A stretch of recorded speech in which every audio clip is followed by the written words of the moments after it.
fuient le pays. Pourquoi? Ce qui est sûr, c'est que cette péripétie est une preuve de l'impasse que vit notre pays à tous les niveaux. 1445 ans après la hijra du prophète, l'émigration et la harga sont toujours d'actualité en Algérie. 61 ans après l'indépendance, les Algériens, épris de justice sociale, soucieux de leur liberté, ayant leur pays chevillé au corps, se voient à l'aube de l'Algérie nouvelle, confrontés à un pouvoir qui semble avoir perdu tout sens de la mesure, s'enfonçant jour après jour malgré l'embellie financière qui s'annonce dans la médiocrité, avançant sans cap ni projet pour le pays, mettant en jeu la stabilité et la cohésion sociale.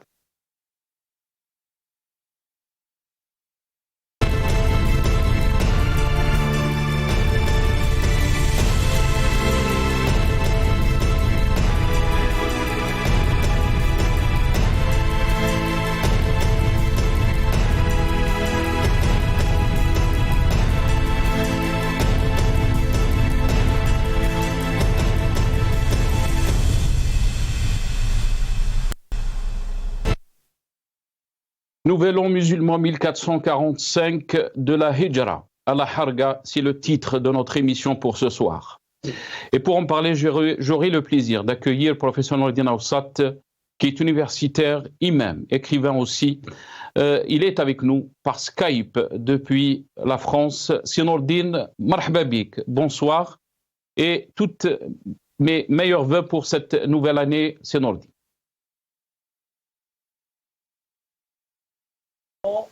Aussi, moi, à mon tour aussi, de te souhaiter une belle et bonne année, une nouvelle année hégérienne, 1445, ainsi qu'à tous nos compatriotes, où qu'ils soient. Je leur dis, Inch'Allah, que cette année 1445 soit une année meilleure que l'année qui vient de s'écouler. Inch'Allah. Barakallahu fik Nourdine, merci beaucoup d'avoir accepté l'invitation. On aura aussi depuis la France aussi, Boukhalifa Ben Ma'ammar qui est avec nous via Skype, journaliste militant politique. Boukhalifa Ben Ma'ammar, bonsoir. Merci beaucoup d'avoir accepté l'invitation. Mes meilleurs vœux aussi pour cette nouvelle année hijrienne, Boukhalifa Ben Ma'ammar. Azoul, bonsoir, salam alaikum. Bah écoutez,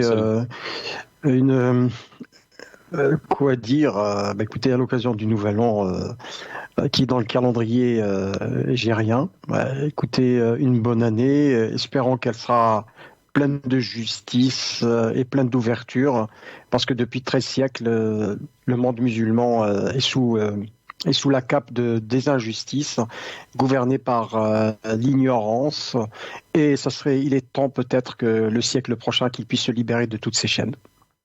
Inch'Allah. Merci beaucoup, Boukhalifa Ben Ma'ammar.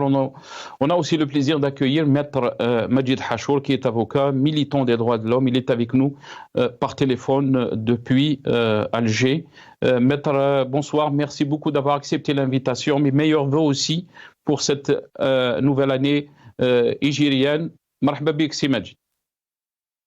Bonsoir à vous, merci de cette invitation, bonsoir à tous les amis. Un gaz pour toute l'humanité, juifs, chrétiens, musulmans, beaucoup de paix, beaucoup de tolérance et qu'on cesse d'employer surtout d'hésiter d'utiliser la religion à des fins de séparation. Il n'y a qu'un être humain qui s'appelle humain, c'est un être humain créé par le bon Dieu et qui croit selon qui croit et qui a des convictions, surtout qui croit à un idéal très important, très stratégique, très humain qui est la liberté. Alors bonne année et beaucoup de liberté. Merci beaucoup, Maître Majid Hachour. Merci beaucoup, Atek Saha. Je vais commencer cette émission avec vous, Nourdine. Mais avant de commencer l'émission, juste un petit message donc, aux parents de ces victimes de cet accident horrible et terrible qui a pris la vie de 34 personnes, dont 12 blessés. Rabbi yarhamhum, Inch'Allah, et nos condoléances à leurs familles.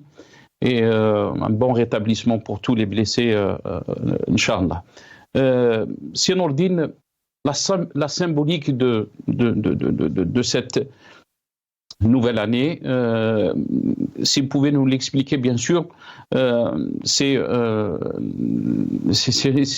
Hijrat Rasoul, alayhi salam, donc qui était obligé, donc, et ses compagnons, donc, de quitter Mecca. Mais si vous pouvez aussi nous éclairer par rapport donc, à ce qui s'est passé, c'est noté. Oui, on commencera donc par expliquer qu'il y a l'histoire, il y a la mémoire.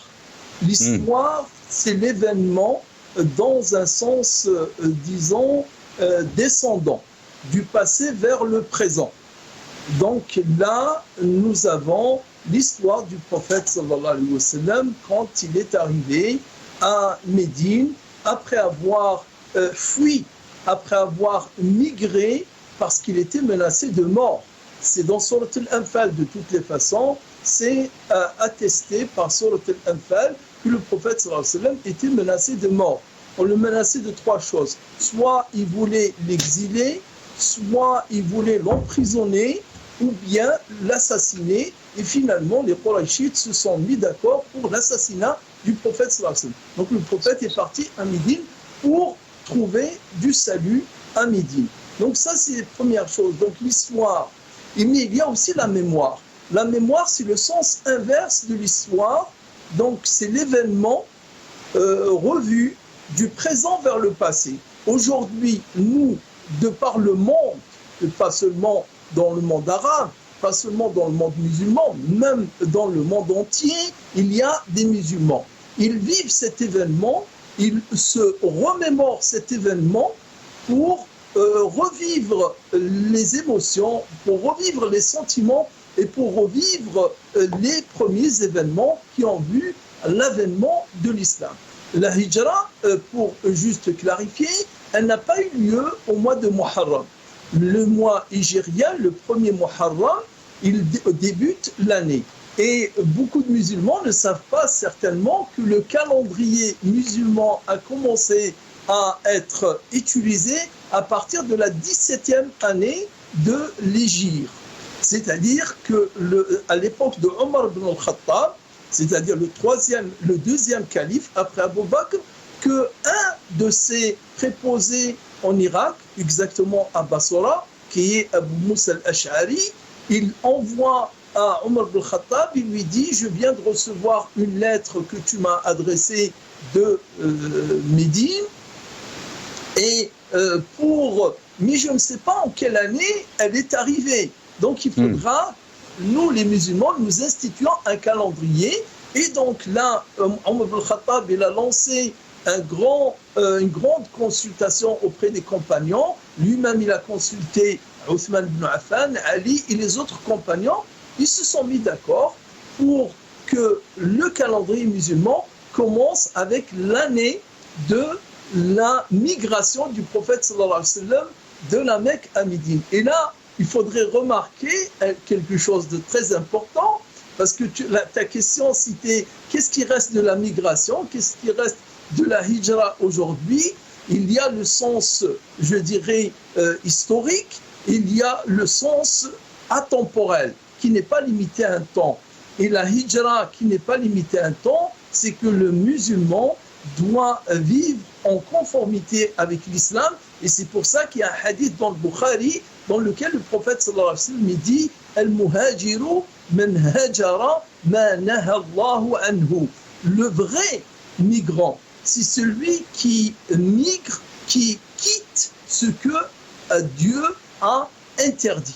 Donc ce n'est pas le fait de quitter un endroit, de quitter un lieu, c'est le fait de quitter, le fait de s'éloigner de ce qui est interdit. C'est ça la véritable migration. Mais c'est Nordi. Vous avez parlé donc des persécutions qu'il y avait donc du temps du prophète et ses compagnons, mais aussi vous avez parlé aussi de menaces de mort directes contre la vie du prophète alayhi salam.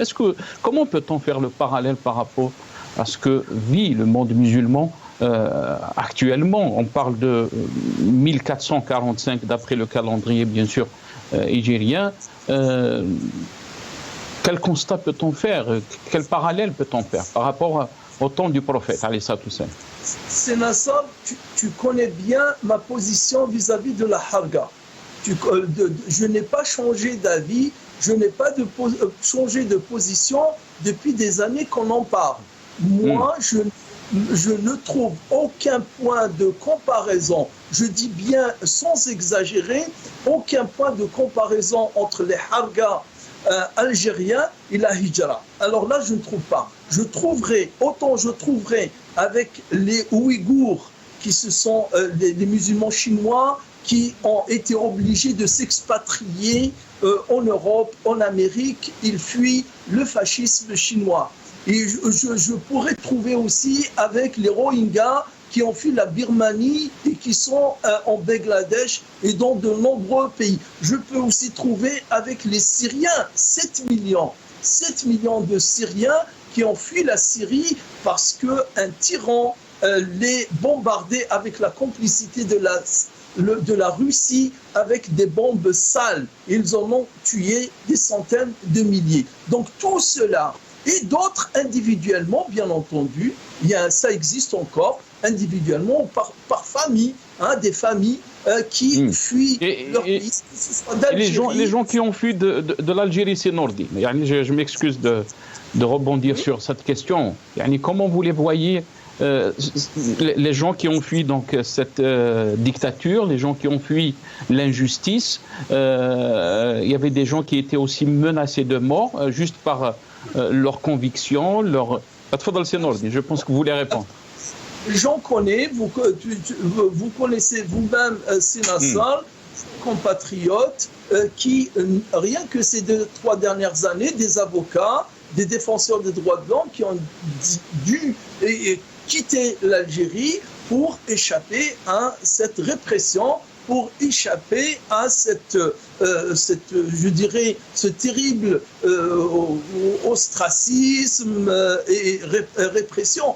C'est le mot, je pense que sans en rajouter, qu'ils risquaient de vivre s'ils étaient restés en Algérie. Il y a effectivement des Algériens, si on doit se limiter au cas à l'Algérie, qui ont fui l'Algérie pour leur liberté, pour leur dignité, pour échapper à la pression, à la répression du pouvoir, mais je ne fais aucun amalgame entre ces gens-là et ces femmes enceintes qui fuient l'Algérie avec des nourrissons dans les bras ou avec un bébé qui n'a même pas vu encore la vie dans son ventre et qui finalement peut se trouver, et elles ont été nombreuses à l'avoir été, se retrouver donc au fond de la mer Méditerranée. Donc la hijra,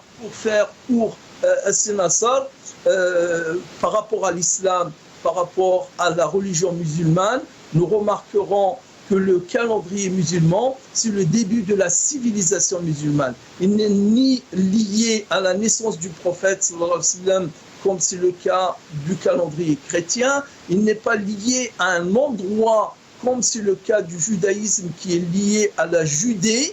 Le judaïsme est lié à la Judée, le christianisme est lié au Christ, et l'islam n'est lié ni au prophète, ni à l'Arabie saoudite, mais à un comportement, à une attitude qu'on a vis-à-vis d'Allah, vis-à-vis de Dieu qui est au ciel. Et c'est pour cette raison que c'est une leçon qui reste permanente pour nous remettre en cause qu'est-ce que nous avons fait. Le prophète a fait... Mais aussi, moi, c'est Nordi. Moi, je parlais aussi des conditions. Vous avez parlé des conditions. Je sais que vous n'avez pas beaucoup de temps et je vous remercie beaucoup d'avoir accepté de participer à cette émission.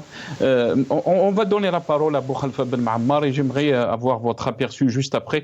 Boukhalifa Ben Ma'ammar, comment peut-on faire le parallèle? Certes on parle d'un temps du prophète et ses compagnons, prophète alayhi salam et ses compagnons, mais comment peut-on faire le parallèle par rapport à ce que vit le monde musulman en général, mais aussi si on revient sur notre pays, puisque on est en train de discuter de la situation de notre pays. Comment peut-on faire le parallèle, Boukhalifa Ben Ma'ammar? Alors, mes compétences sont assez limitées sur ce plan-là. Par contre, je voudrais juste mettre en perspective sur le plan historique. D'abord, donc il y a un récit, comme l'a souligné notre ami Monsieur Haussat. Il y a un récit qui se construit, il y a un récit double. Donc, ce que je n'oublie pas, ce qu'il ne faudra pas oublier, c'est que tous les récits sont le produit de la mémoire humaine.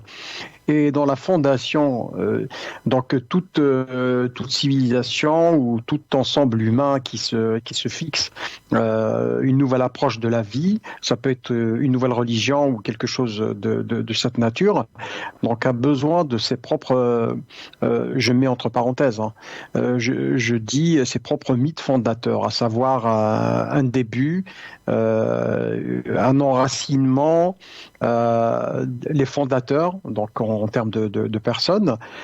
Donc je pense que la difficulté à établir le parallèle, ça dépend de quel côté l'on se place. Donc il faudra repenser le terme hijra, parce que je pense que quand on fait l'objet de persécution, c'est le terme. Donc à l'époque, le prophète qui lui est arrivé avec une nouvelle approche qui était complètement à l'opposé de ce que les Qurayshites pratiquaient comme rite et religion. Donc c'était carrément quelque chose qui était sur le plan anthropologique qui allait les mettre à mal. Et puis il faudra revoir aussi, selon ce qui s'est dit, ce qui s'est raconté, les rapports de force dans la société quraishite allaient complètement changer. Donc selon le récit, le prophète lui-même faisait partie de l'une des grandes familles de Quraysh. Donc il y a quand même un renversement de pouvoir potentiel là-dessus. Donc il y a une recomposition en jeu. Par contre, le phénomène de la haraga que je n'aime pas sur le plan sémantique, parce qu'il cache une réalité sociale, une réalité politique, une réalité économique qui tranche avec le mot, parce que haraga c'est vraiment la désignation populaire de griller,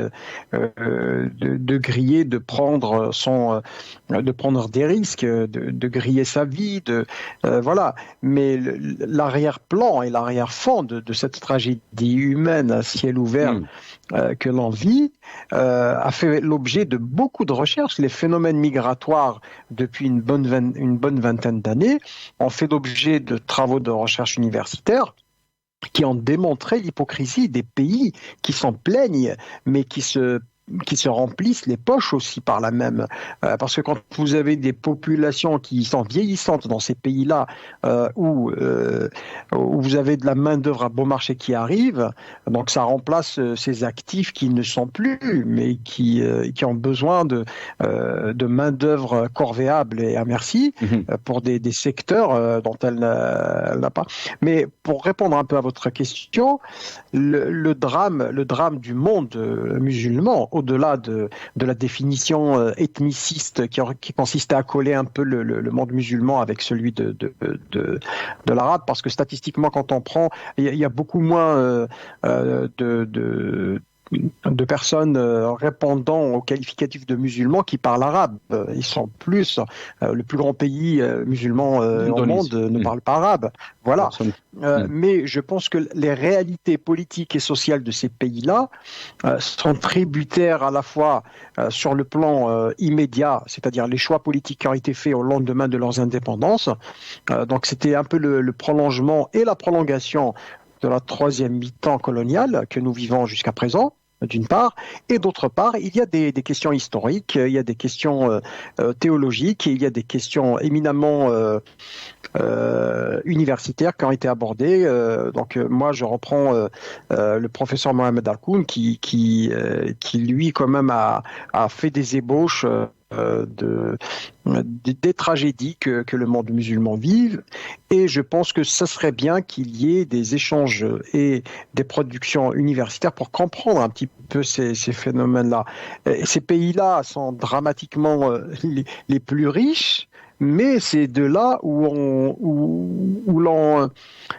est le plus persécutés parce qu'on n'a pas de liberté, parce que les aspirations populaires ne sont pas respectées, et elles sont ignorées, pour ne pas dire respectées et combattues.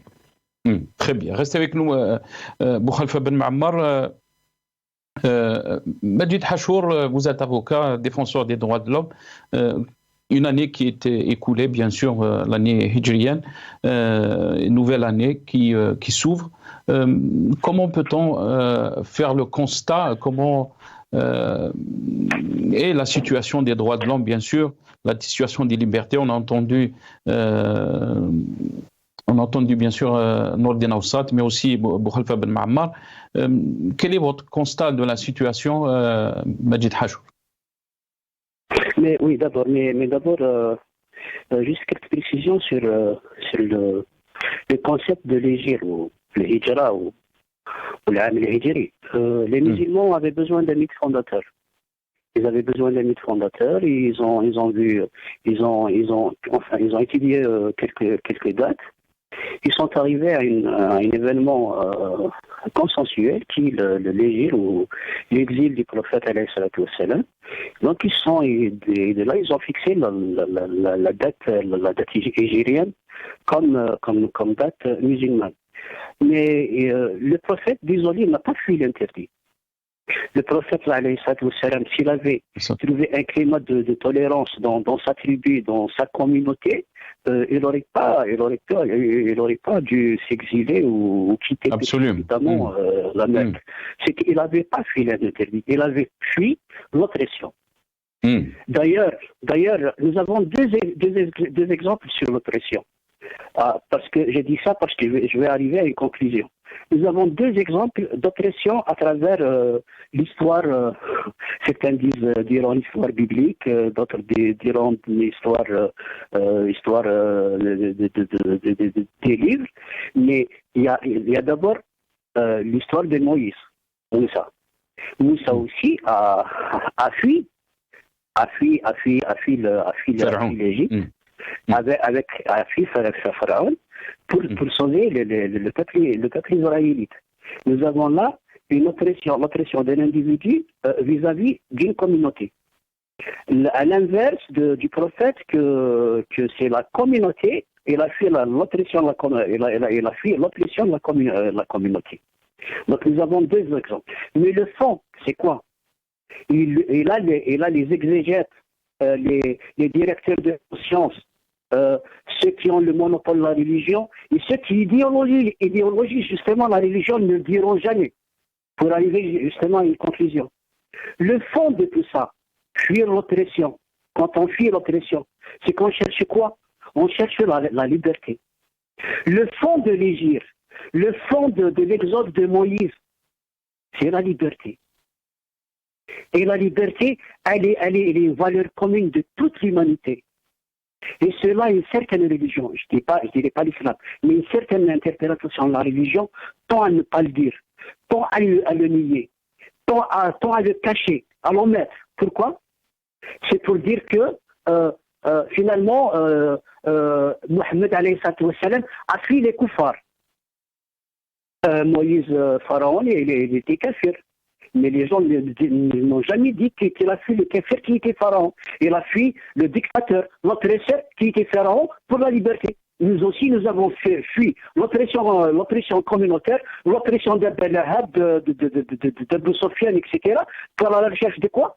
À la recherche de la liberté. Mais ça, les religieux, certains religieux, je dis bien les religieux, les exégètes, à qui normalement on devrait les destituer actuellement. Si on avait un niveau de conscience, un niveau de progrès à penser dans les idées, dans les trucs, on devrait destituer ces exégètes qui interprètent uniquement la relation de l'islam comme un vis-à-vis. Nous avons l'islam et nous avons les kafirs. Non. L'islam n'est pas là pour les kafirs et pour les trucs. L'islam, Majid Hachour, est-ce que j'ai compris que vous êtes en train de dire que ces Algériens qui fuient aussi notre pays, que ce soit dans les formes avec des visas ou en fuyant par la voie de la mer, Kalharga, est-ce que vous pensez que on peut dire qu'ils sont dans la même catégorie par rapport du temps du prophète, puisque vous avez parlé de... Je vous disais que j'allais conclure. Ben, c'est celle-là ma conclusion. Aujourd'hui, c'est quoi? Aujourd'hui, on vit la même problématique. On vit la problématique d'un peuple, d'un citoyen qui aspire à la liberté, qui aspire à la dignité, et devant quoi? Devant des fois une communauté qui opprime ou un oppresseur. Là, aujourd'hui, nous avons des oppresseurs.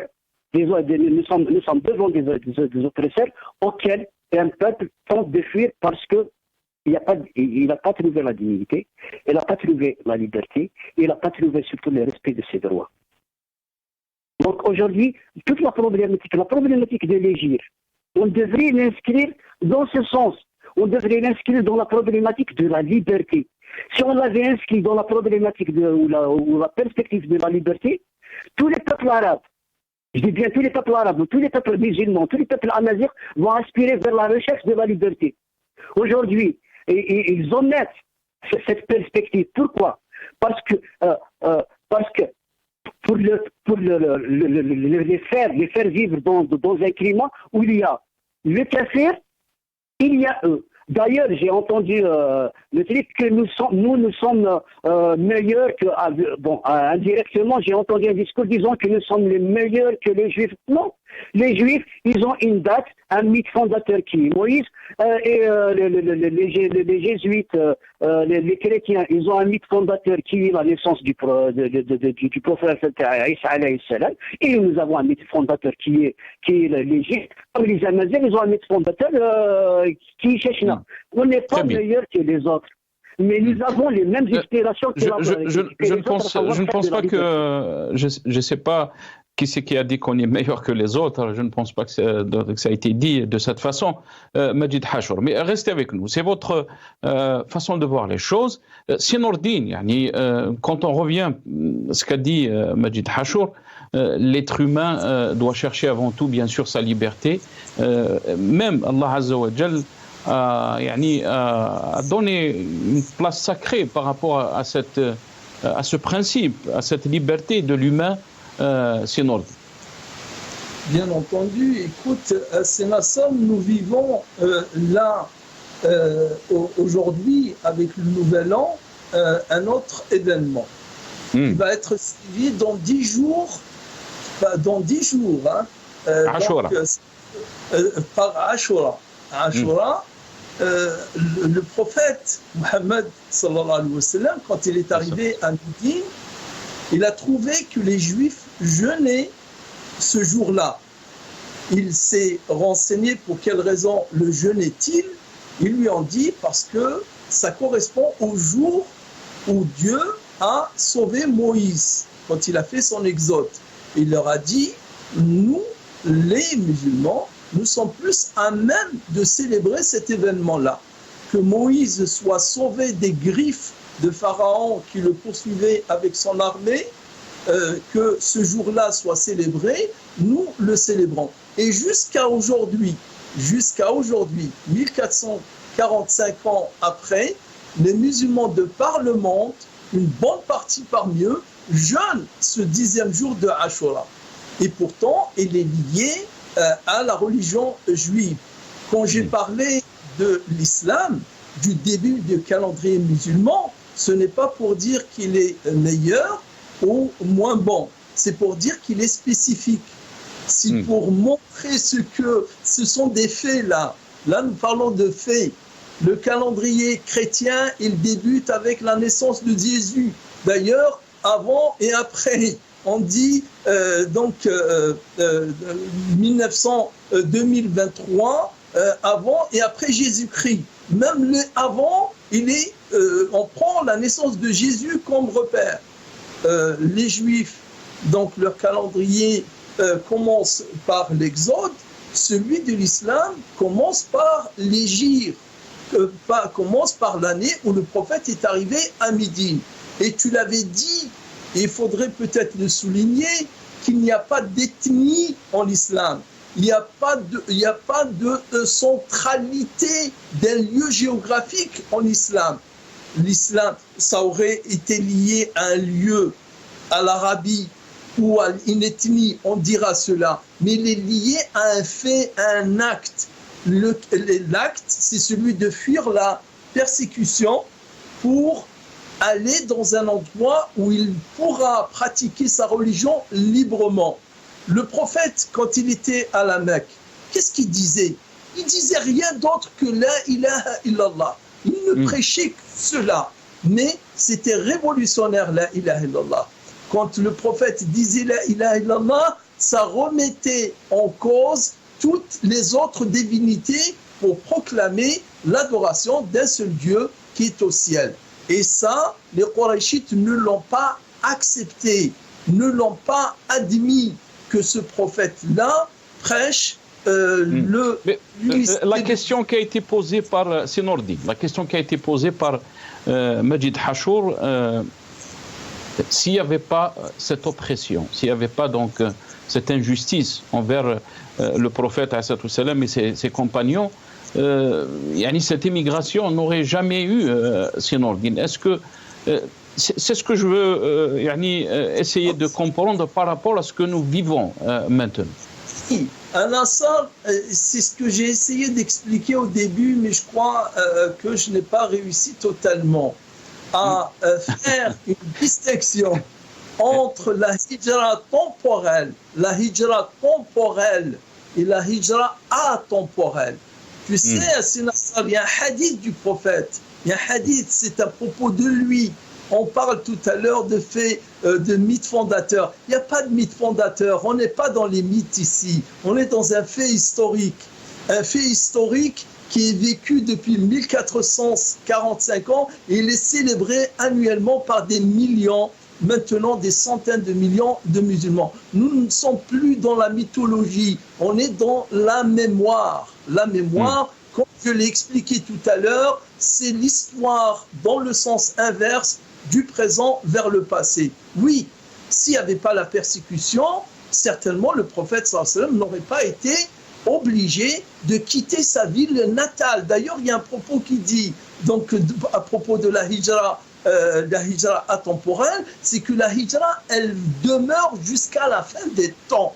Il y a un hadith dans lequel le prophète il dit, la hijra, la migration, elle demeurera jusqu'à la fin des temps.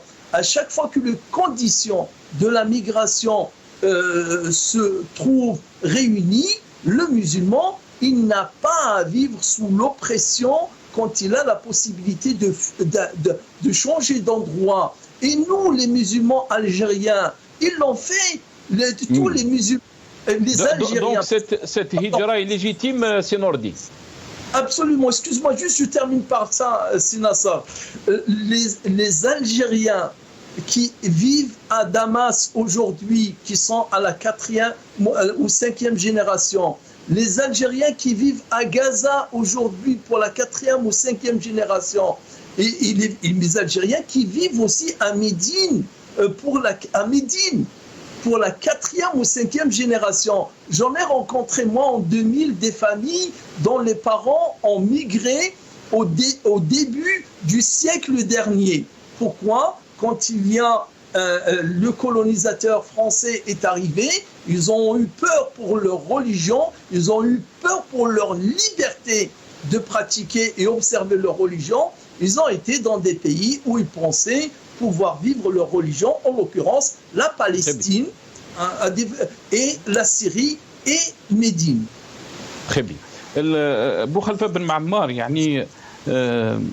on a fêté il y a quelques jours le 61e anniversaire d'indépendance de l'Algérie et malheureusement, quand on fait le constat, le nombre des Algériens qui étaient obligés donc de partir à cause de l'oppression, mais à cause aussi des libertés.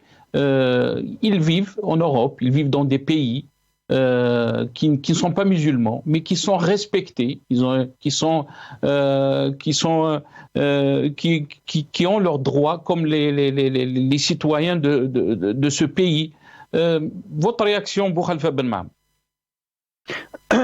Je voudrais juste rectifier quelque chose au niveau de l'utilisation du terme mythe fondateur. Je pense que dans toute approche et analyse historique, c'est un outil. Donc, moi, je ne peux pas m'agréger sur un récit. Bien sûr, il y a un récit biblique qui remonte à plus de 5000 ans. C'est la tradition de la Genèse. Dans la tradition biblique, il y a tout ça.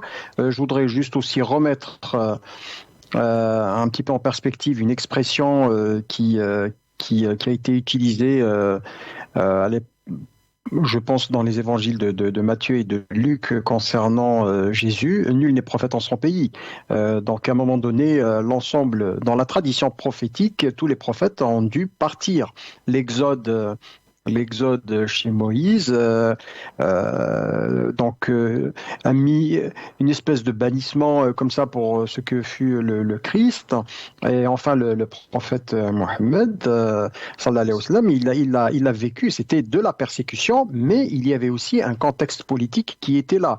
Donc, je ne peux pas charger un événement, si je dois le qualifier d'historique, je pense que je dois le soumettre à une critique historique. Donc, à partir de là, je ne peux pas aller sur un terrain parce que, vous savez, je pense qu'il y a la question de la religion, il y a la question de la foi. C'est très important tout cela. Pour répondre à votre question.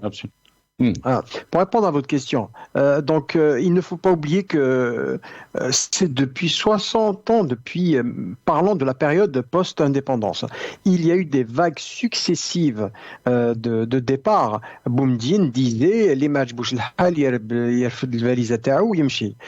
c'était clair, c'était ça, où il fallait accepter l'état de fait, comment c'était, et sinon on n'avait même pas le droit à la parole. Des gens sont partis. Des opposants ont été assassinés. Il ne faut pas l'oublier, il ne faut pas avoir la mémoire courte. Les années 80, nous avons beaucoup d'Algériens qui avaient obtenu soit ceux qui sont partis par leurs propres moyens, soit ceux qui ont eu des bourses de la part de l'État pour aller faire des études, ne sont pas revenus. Quelques-uns, peut-être, certains, mais pas tout le monde. Donc, il y a un phénomène migratoire qui est lié quand même à une certaine, à certains rapports de force géopolitique qu'il ne faut pas nier non plus.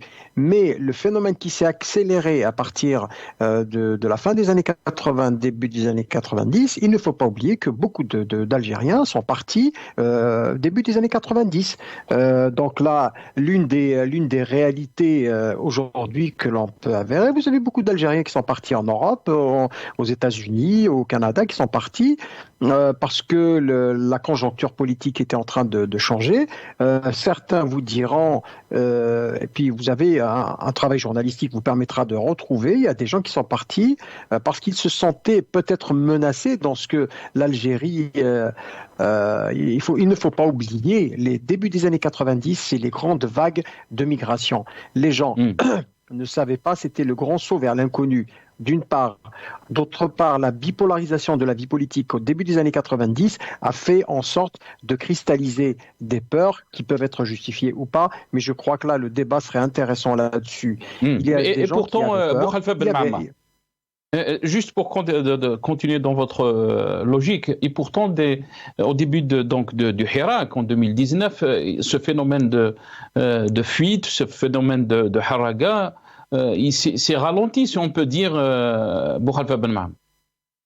Il ne s'est pas arrêté, c'est-à-dire que le phénomène en termes de phénomène de masse, c'est vrai, parce qu'il y avait quand même un espoir qui a été suscité par le Hirak. Ça, c'est très important, parce que les gens, pour une fois, étaient persuadés qu'ils allaient être les acteurs du changement.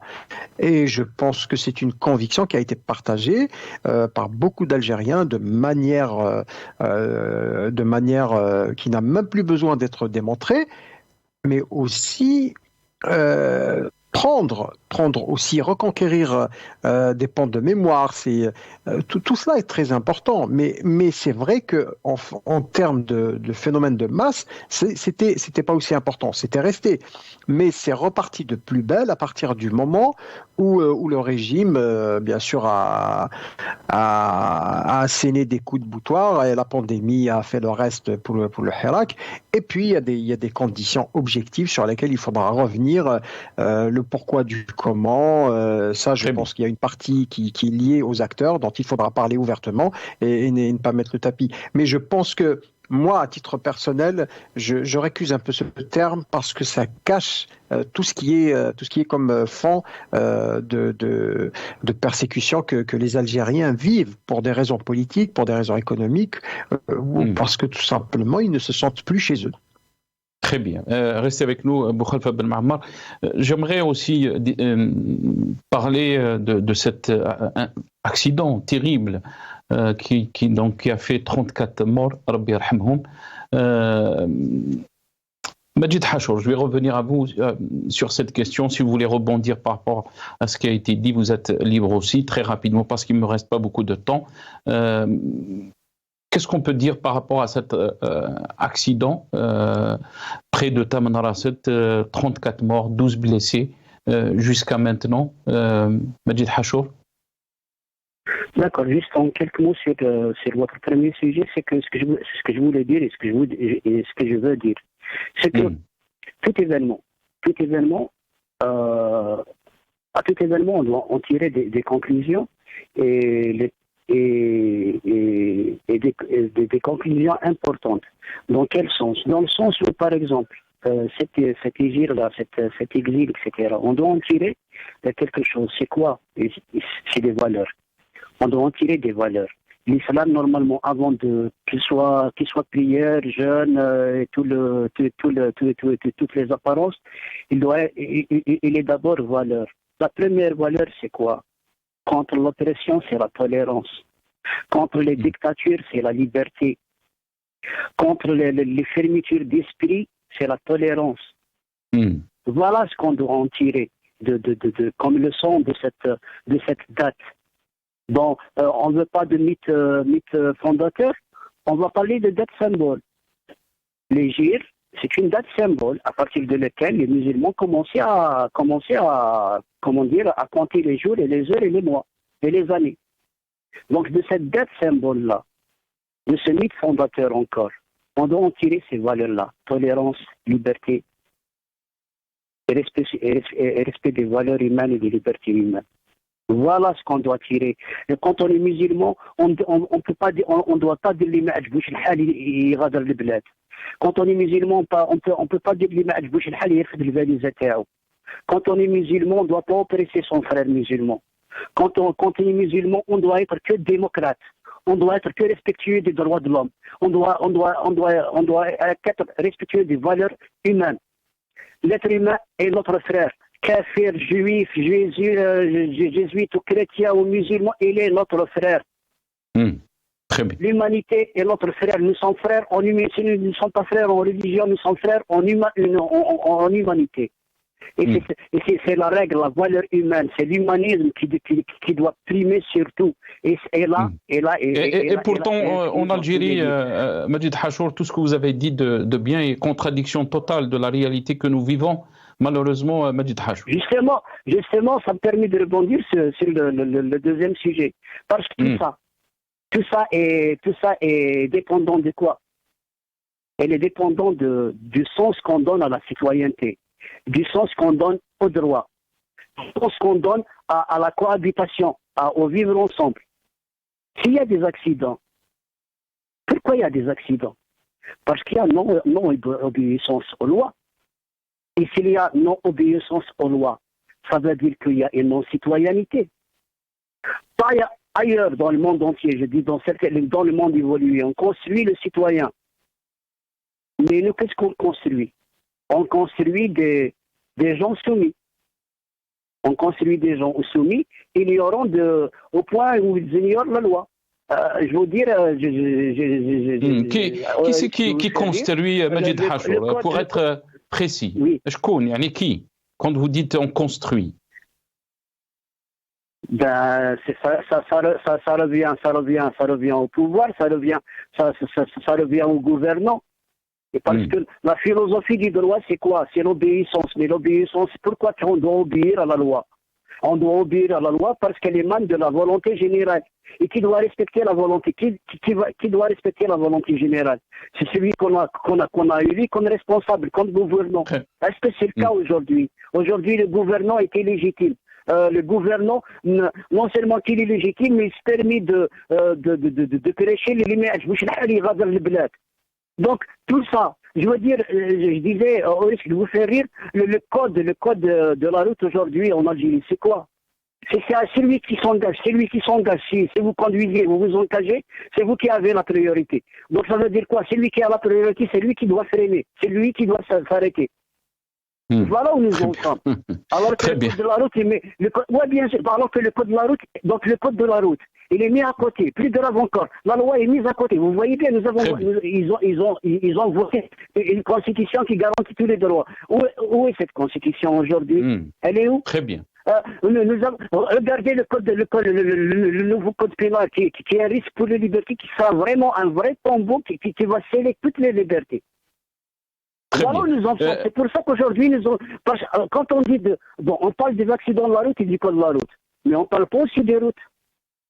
Regardez la situation des routes. Et pourtant, il y a une taxe que l'Algérien paye d'année en année. Où s'en va cette taxe? À quoi sert cette taxe? Très bien. Restez avec nous, Majid Hachour, parce qu'on me dit qu'il nous reste... dans le respect des droits. Très bien. Barakallahu fik. C'est très clair ce que vous venez de dire. Boukhalifa Ben Ma'ammar, 30 secondes à vous et 30 secondes à Senourdine. On va terminer cette émission parce qu'on me dit c'est le temps. Notre temps est terminé, la Ghalib. Si on peut finir avec, bien sûr, une note positive. Boukhalifa Ben Ma'ammar. Pour vous dire que de toute façon, tant qu'il y a de la vie, il y a de l'espoir, parce que la sacralité doit se déporter. Aujourd'hui, quand on vient sur Terre, l'un des dons que l'on a, c'est celui de la vie. L'un des dons, c'est la vie, c'est de pouvoir se réaliser contre vents et marées. Je pense que l'espoir se nourrit à la fois d'un tas de choses, de sa propre expérience, de l'expérience des autres, du vécu, et méditer sur ce qui s'est passé. Vous savez, ce que nous on a vécu en Algérie durant les années 90, c'est quelque chose d'innommable. Et je pense qu'on n'est pas revenu dessus. Et tant qu'on ne reviendra pas dessus pour le comprendre, on tournera en rond. Merci beaucoup, Boukhalifa Ben Ma'ammar. Le mot de la fin, c'est Nourdine. Très rapidement, Allah yabarak. Très rapidement, oui, je dirais juste le sens atemporel de la migration. Migrer, c'est changer de lieu, mais migrer aussi, c'est s'éloigner du péché. Et tuer, être le responsable, être la cause d'un accident qui va coûter 26 âmes, 26 personnes, 26 vies, ça c'est grave. Que ce soit celui qui a mal entretenu son véhicule, ou mal entretenu les routes, ou bien qu'il a mal respecté, ou qui n'a pas respecté le code de la route, tout cela sont responsables. Et la hijra, elle est là pour nous inciter à un examen de conscience et revoir notre attitude de fuir le mal. Barakallahu fik Senourdine, merci beaucoup. Excusez-moi, je vous ai pressé. On est arrivé à la fin de cette émission. Merci à mes invités. Merci à vous. Je vous souhaite encore une fois une bonne année. Meilleurs vœux à vous, chers téléspectateurs. ان شاء ربي يجيب الخير ان شاء الله ويرحم اللي ماتوا في لاكسيدون هذه. بقاو على خير.